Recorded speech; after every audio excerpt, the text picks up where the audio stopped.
Uba Synshar Kupar Roy Lingdo Thaba Kertong ka United Democratic Party UDP haka election nong thawan sa yengdor bar ka jela ka banlong ka shipotrik jumang arja arpulai uloong ba ka jingmi jongu ban aireng hakani collection kalong ban peteng yiki kam bat ban pynneh ya ka burom kunyi jongu ka tau ba HDR Lingdo bam kwai hadwar blai na ka bynta ka Sohiong Constituency.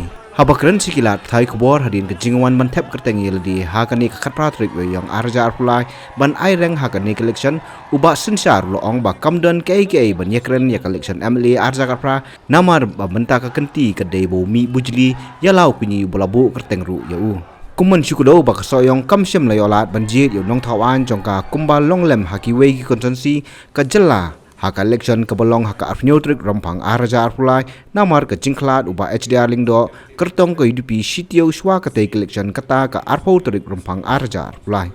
Do swear in the name of God, solemnly affirm that I will bear true faith and allegiance to the Constitution of India as by law established, and that I will uphold the sovereignty and integrity of India. Today is a special day and also an acute moment of nostalgia, remembering my uncle, late HDR Lingdo, who was here 2 months before filing his nomination papers. He is a popular figure and a legend in this field. His death is a big loss to the family, to the party, to the state. I'm here, his replacement. I'm here, a continuation of his work and his legacy. And one important thing, the people of Sohiong Constituency are praying every day and wants to produce lawmaker, not just legislator. Legislator who will speak in the assembly, legislator who will voice out the people's pain and grief. The youth are angry. People are watching.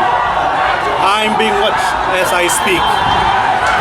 Serious bills and subjects are being moved in the assembly like the last session.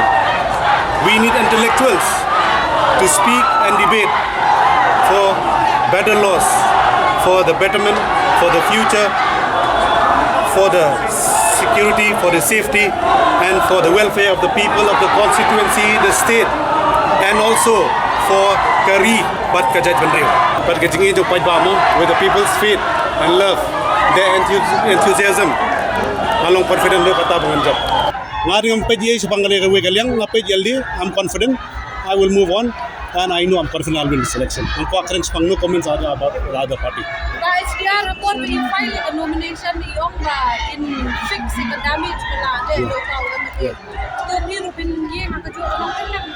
Oh, di kunyi jong ilong hi bai kane ka bomanta I have repair ilong. Ban repair the damage done by the last ex MLA.